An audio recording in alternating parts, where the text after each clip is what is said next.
This bulletin proudly brought to you in association with Alex Campbell's Menswear.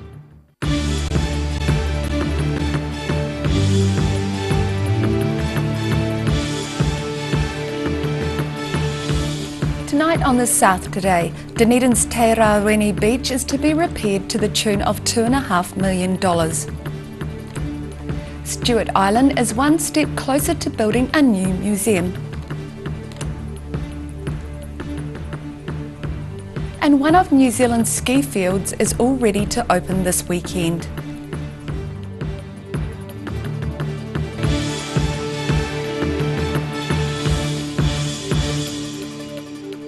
Kia ora, good evening, I'm Melissa Barton.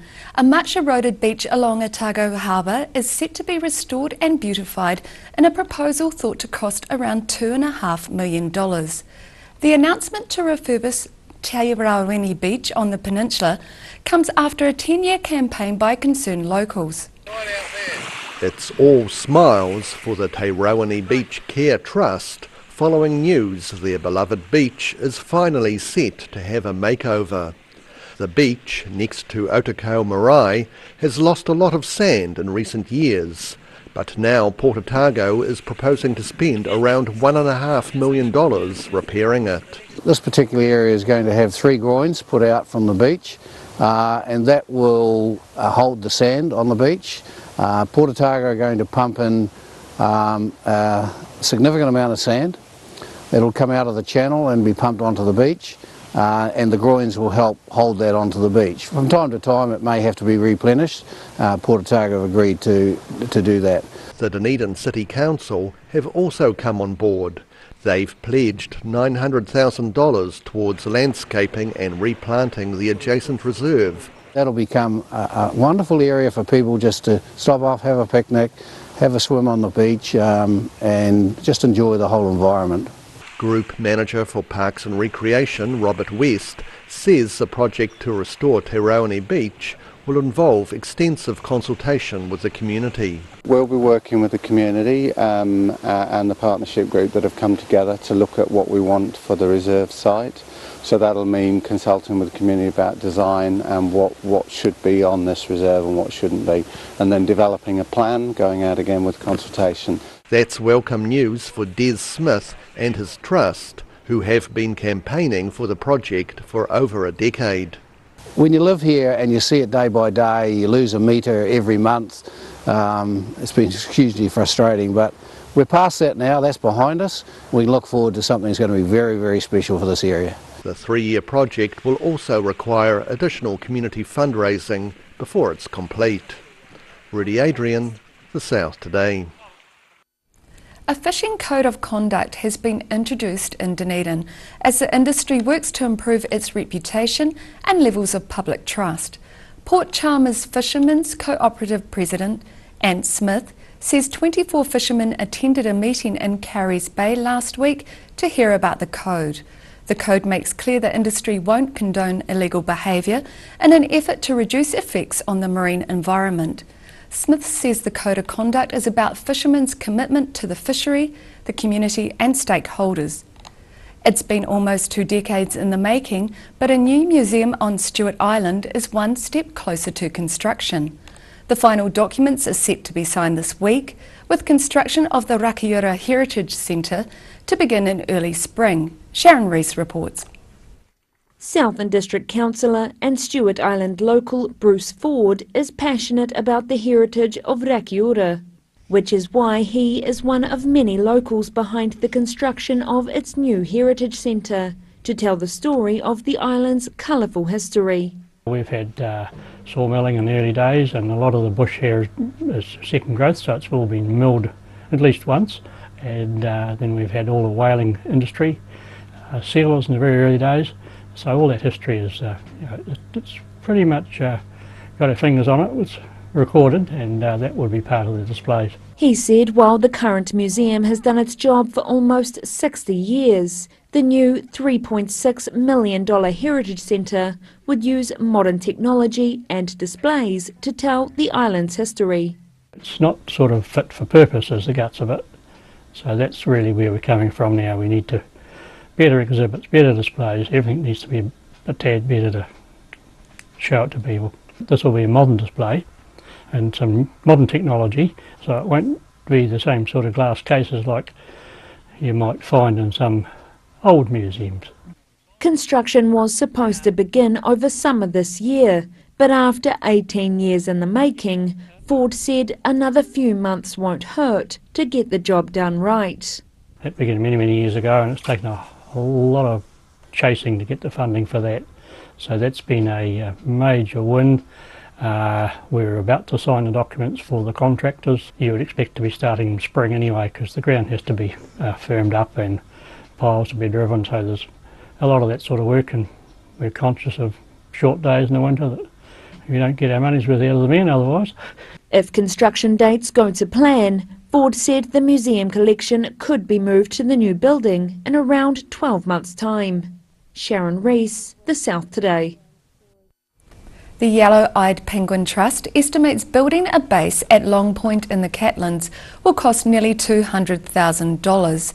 The new Southern Field Base for Penguin Conservation is a step closer after the Clutha District Council granted funds towards the project at a recent meeting.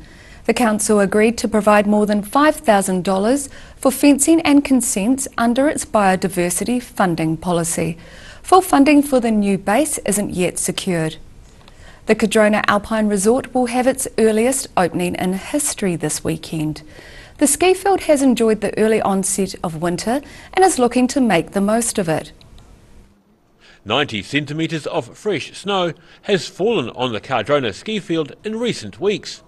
General Manager Bridget Nignowski says conditions are perfect for a pre-season teaser weekend. After this weekend, the resort will again close to continue preparing for the field's official opening in mid-June. More than 600 staff are due to begin arriving early in the month, and in the meantime, these snowmakers will continue adding to the base layer. The Remarkables ski field is set to be the first to properly open for the season, followed by Coronet Peak and then Treble Cone. Daryl Baser, The South Today. Still to come on The South Today. Prime Minister Jacinda Ardern visits the area where Mycoplasma bovis was first detected in New Zealand. And a group of angry South Dunedin residents plan to fight for their rights to post.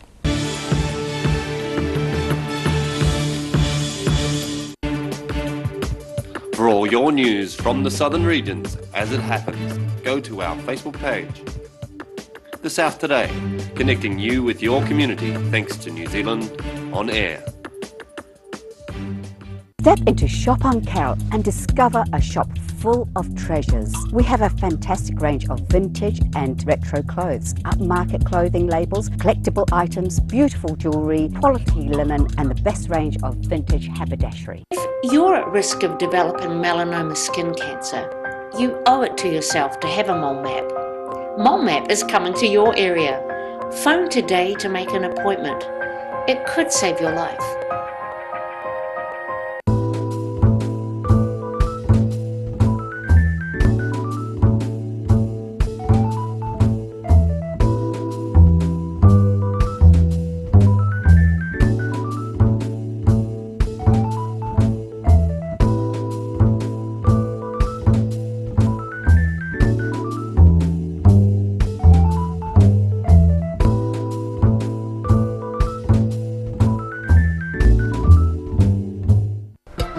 Hi, Lindsay here from Alex Campbell Menswear. We got a deal for you. We bought a huge bulk order from Lee Stretch Moleskin. So comfortable, nice stretchy fabric, and they're in 6 colours. And the deal, $20 off a pair, or if you buy 2 pair or more, $25 off a pair.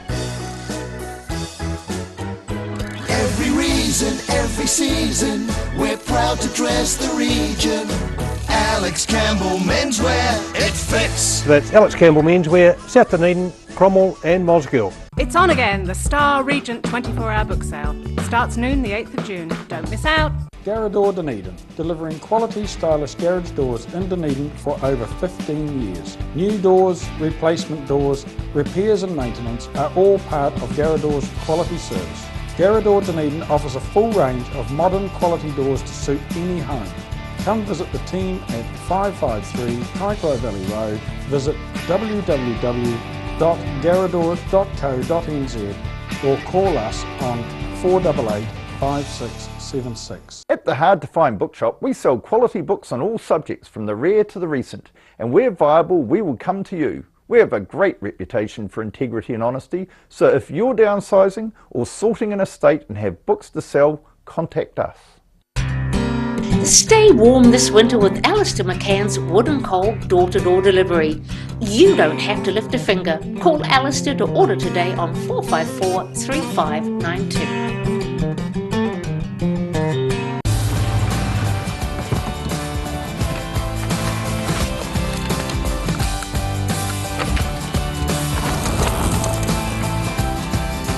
Helping New Zealanders to do more. Talk to MTF today.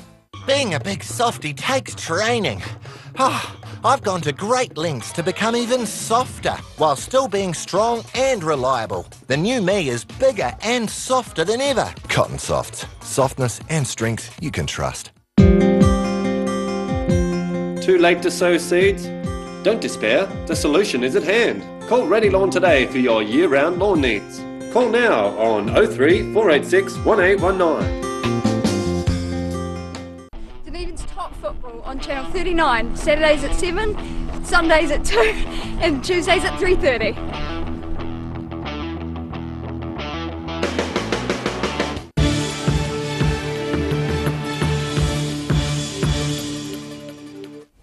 Welcome back. Prime Minister Jacinda Ardern has spoken firsthand with farmers affected by Mycoplasma bovis. She visited a farm near Morven in South Canterbury today, along with Agriculture and Biosecurity Minister Damien O'Connor and farming leaders. The government has announced plans to eradicate the cattle disease at a cost of nearly $900 million over 10 years. 50 new staff have been appointed to fight the disease, along with a science advisor, plus a new field headquarters opened in Cambridge. Passionate locals have voiced their opposition to the closure of the Kiwibank and Post Shop in South Dunedin. A vocal group turned out to a public meeting this afternoon where a petition has been drafted to keep the services open. Emotions were running high in South Dunedin this afternoon as frustrated locals rallied in support of keeping South Dunedin's Kiwibank and Post Shop open. Kiwibank is proposing to shut down 3 Dunedin branches, replacing them with one hub. South Dunedin man Graham Donaldson says it's angered South Dunedin residents. It's the biggest electorate, most densely populated electorate in the country. It serves so many people, and taking it away just would kill off South Dunedin. As City Council, one of them said, it's a nail in the coffin. We just have to keep this going. Business leaders are also disappointed with the decision, saying it's another blow to South Dunedin's economy. We think it is a very essential community service in South Dunedin, and it will be a huge disadvantage to a lot of people in this area. Kiwibank says similar restructures throughout the country have been popular. But the South Dunedin Business Association says the decision to close the southern branches will have wide-reaching ramifications for the area's ageing residents. Due to the high proportion of low socioeconomic people in South Dunedin, the high proportion of people in South Dunedin with no vehicles, which is over 36%, and also a proportion of people who have no internet access in South Dunedin. Graham Donaldson says residents are not going to take the decision lying down. And it just has to happen. I mean, they just can't downtrodden South Dunedin or the people of Dunedin all the time, and we just have to take this issue and counter it. Residents have until next week to give Kiwibank their feedback. Daryl Baser, The South Today. After the break on The South Today, a competition to name the albatross colony's newest feather friend is launched, and Oamaru stargazers hope to be looking skyward for the first time in 5 years. At the Hard to Find Bookshop, we sell quality books on all subjects from the rare to the recent, and where viable, we will come to you. We have a great reputation for integrity and honesty, so if you're downsizing or sorting an estate and have books to sell, contact us.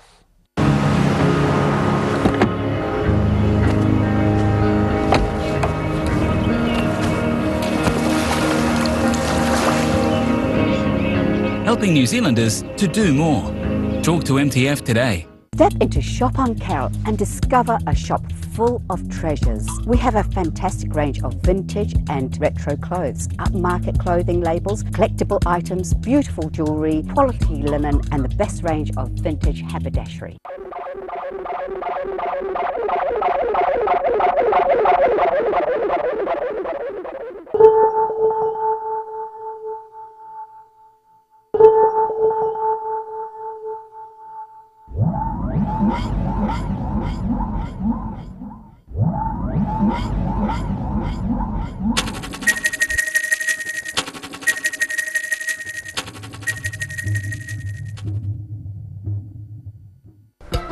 Hi, Lindsay here from Alex Campbell Menswear. We got a deal for you. We bought a huge bulk order from Lee Stretch Moleskin. So comfortable, nice stretchy fabric, and they're in 6 colours. And the deal, $20 off a pair, or if you buy 2 pair or more, $25 off a pair.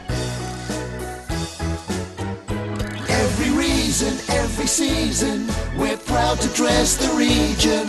Alex Campbell Menswear, it fits. So that's Alex Campbell Menswear, South Dunedin, Cromwell and Mosgiel. Stay warm this winter with Alistair McCann's Wood and Coal door-to-door delivery. You don't have to lift a finger. Call Alistair to order today on 454 3592. It's on again, the Star Regent 24-hour book sale. Starts noon the 8th of June. Don't miss out. Too late to sow seeds? Don't despair, the solution is at hand. Call Ready Lawn today for your year-round lawn needs. Call now on 03 486 1819. Join us! 7 p.m. Saturdays, 2 p.m. Sundays, 3:30 Tuesdays. Oakley's off the bar.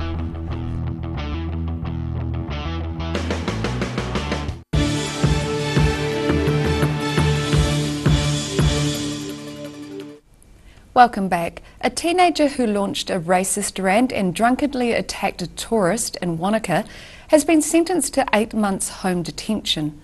18-year-old Taylor William Meikle was convicted of threatening behaviour after shouting a barrage of racial abuse at an Indian man and his 5-year-old daughter. The defendant then attacked an Australian tourist after reversing into the tourist's car. The tourist was punched and kicked in front of his wife and daughter. As well as home detention, Meikle is also sentenced to 200 hours community work in order to pay the Australian man $350. The Department of Conservation wants the public's help to name the newest albatross at Tairoa Head. They've launched an online competition with the top 5 names going to a public vote. State-of-the-art DNA technology has at least helped to establish the gender of the chick. And she's a chick. DOC's Threatened Species Ambassador, Nicola Toki, says knowing the bird's gender could delight thousands of albatross fans. She says the young bird has an adventurous personality, and due to her nature, DOC staff have already nicknamed her Dora the Explorer. The top 5 names will be chosen before the public votes on the winner. Even though officially nameless, the newest chick has already received tens of thousands of YouTube views from people all over the world. The online competition is open until the 5th of June. Daryl Baser, The South Today. Oamaru's observatory is scanning the night skies again after 5 years of being out of use. The Stokes Street Observatory dates back to 1986 and has had trouble in recent years getting enough members to keep it going. It's been empty for the last 5 years, but Oamaru stargazers are hoping to entice people back. Due to a decrease in membership, Oamaru's observatory has had to shut its doors, but New Society President Damien McNamara says that's all about to change. We've got about a dozen members at the moment. We had an AGM just recently in May where I was elected in as a president, and we've got a number of other things happening. So with those dozen guys, we've got 6 on the committee and 6 just normal members. We're also looking at restarting the Stargazers Getaway, which is an annual camp down in Herbert And so things are going full swing again. It's real good and exciting to be a part of. Cool. McNamara says the Oamaru community have helped with getting the old building back up and running. With the retirement village going in next door, they've been awesome from the very get-go. We've had the electricians Plunkett, Clements Electrical and that, they've helped us along the way, getting things up and running again, getting things connected, the power's back on so the telescopes can track nicely, and yeah, we'll give it a spruce up once the warmer months come around, give it a paint job and get it looking brand new. The Society is looking forward to introducing the night sky to the interested public once again. That time of night, sort of 7:30, 8 o'clock, you've got the galactic core rising in the east. You'll have Jupiter, Saturn, Mars almost above the horizon. So we'll be able to show them quite a bit and just let them know we're here again, we're open. The Society's back in a reasonably good state, numbers in double digits again, and we're getting things kicked off. The first public open day for Oamaru's Stoke Street Observatory will be held this Friday night. Oamaru Mail for the South Today. And now recapping tonight's top stories on the South Today. A much eroded beach along Otago Harbour is set to be restored and beautified in a proposal thought to cost around $2.5 million. It's been almost 2 decades in the making, but a new museum on Stewart Island is one step closer to construction. And the Cardrona Alpine Resort will have its earliest opening in history this weekend, but it's only a teaser of the season to come.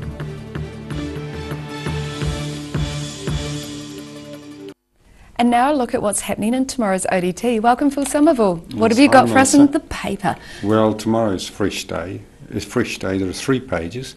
The main feature on the first page is about new season trends in fashion. I think we've discussed this before. Not really my thing, but I looked at a few of the headings. Yes. Kitsch knits, going big, accentuated sleeves, and loud logos, and a few other things like that. So look for that. So it sounds quite bright and big. Yes, it does. Also starting on the front page is a story from the Observer newspaper that we have rights to those stories. And it's about corn, Q-U-O-R-N, and other fake meats, and it's really scathing. It talks about the fact that it isn't, a lot of them aren't plant-based, some are, but the fact they're ultra-processed and lots of them have lots of additives. So I found that a fresh perspective on something that I was curious about. Great, yeah, because I mean they are becoming very trendy, but they can be full of a lot of stuff that we don't really want to be eating. It'd be interesting to see how much they're really taking off, but it'll be interesting to see whether that trajectory continues. Talking about meat, our agribusiness reporter Sally Ray's been up at South Canterbury with the Prime Minister and so on, with the press conferences on the Mycoplasma bovis. So that's, as we know, is a huge thing for the country and a huge thing for the South, where agriculture is so important. We're checking tonight on how the campaign for sending the Garrick Tremaine cartoons to the Prime Minister for the Roxburgh camps going. So hopefully there are several hundred at least winging their way and putting that last-ditch effort to try to save the camp.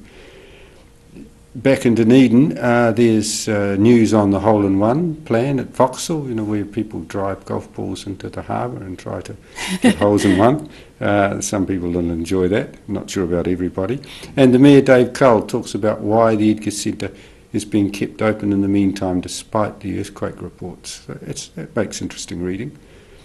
Last, I thought I'd mention tonight on the opinion page, Gwyn Dyer, his analysis is often really interesting because it goes behind the statements, goes behind what Trump and Jun Sung-yung are saying, and looks at what possible outcomes and what each party has to gain from the possible talks in Singapore, should and when they happen.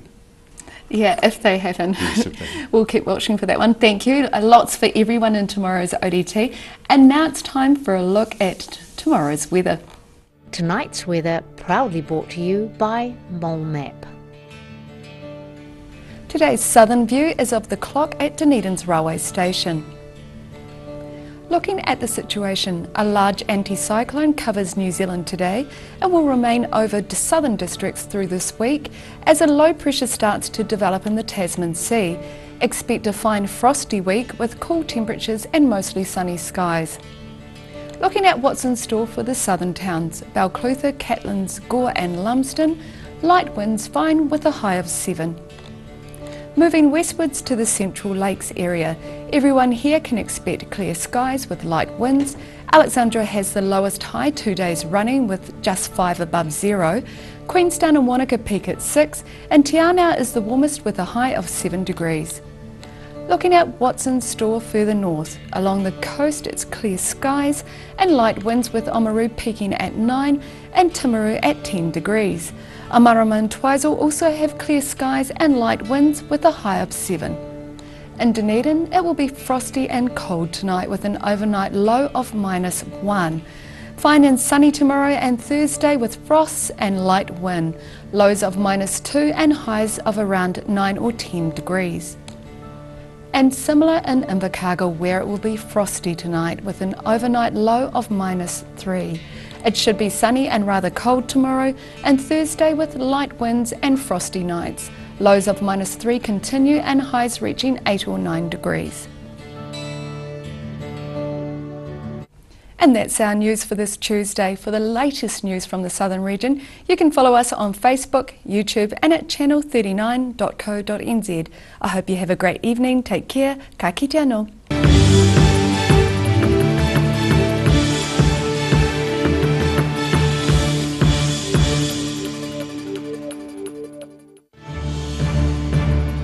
This bulletin proudly brought to you in association with Alex Campbell's Menswear. Supporting local content so you can see more of New Zealand on air.